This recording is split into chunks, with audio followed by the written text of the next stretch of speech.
The decade of the 1960s is often associated with Woodstock, bikers at Altamont, and anti-war protests flooding the Capitol.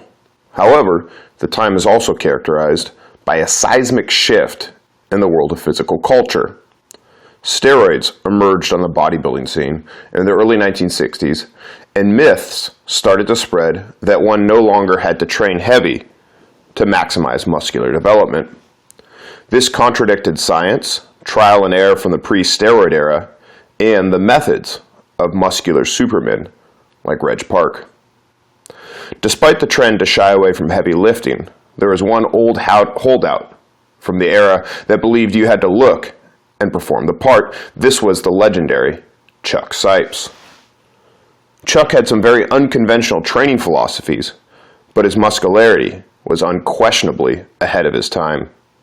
His strength would be world-class in powerlifting, even today.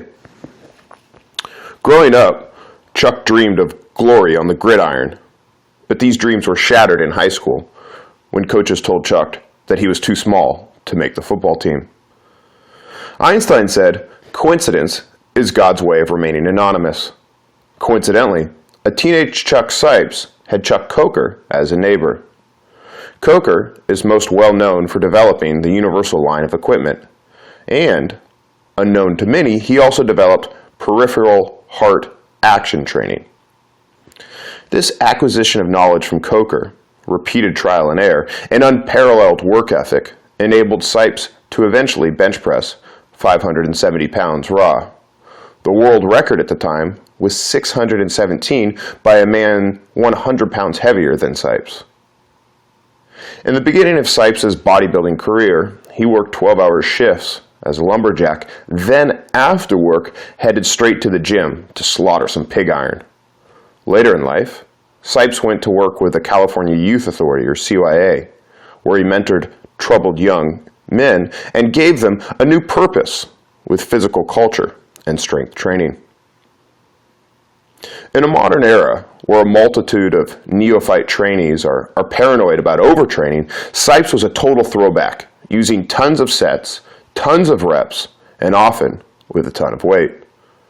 Sipes' rest breaks between sets were generally just 10 to 30 seconds.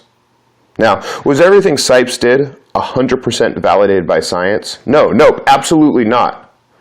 But desire and consistency trump theoretical speculation every day of the week and twice on Sunday.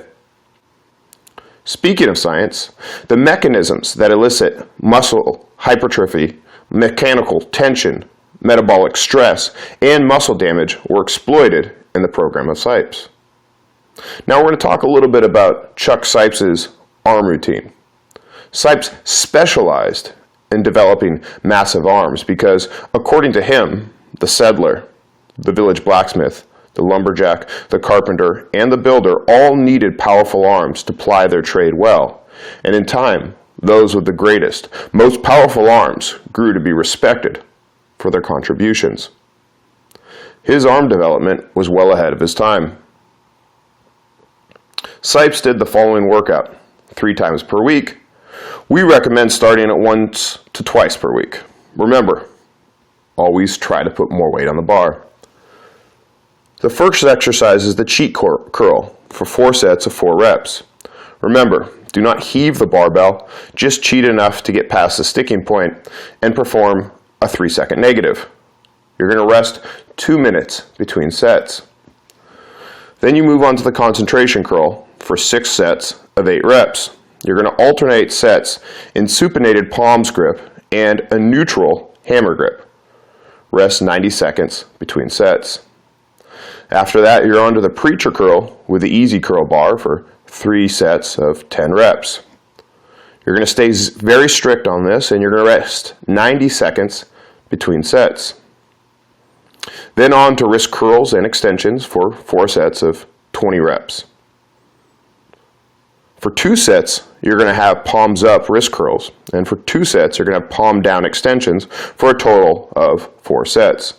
Rest 60 seconds between sets.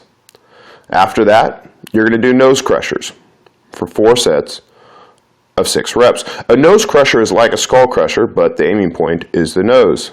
You can use an easy curl or you can use a straight bar, and you're going to rest 90 seconds between sets. Then tricep pushdowns for 3 sets of 20 reps. You're going to perform these in a slow, methodical style, resting 60 seconds between sets.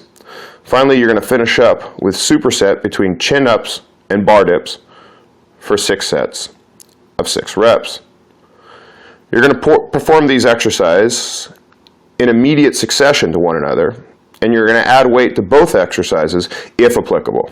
Rest 2 minutes between supersets. Go as heavy as possible on all these exercises without sacrificing form. Start heavy and decrease weight each set as needed in a reverse pyramid style. Some final thoughts.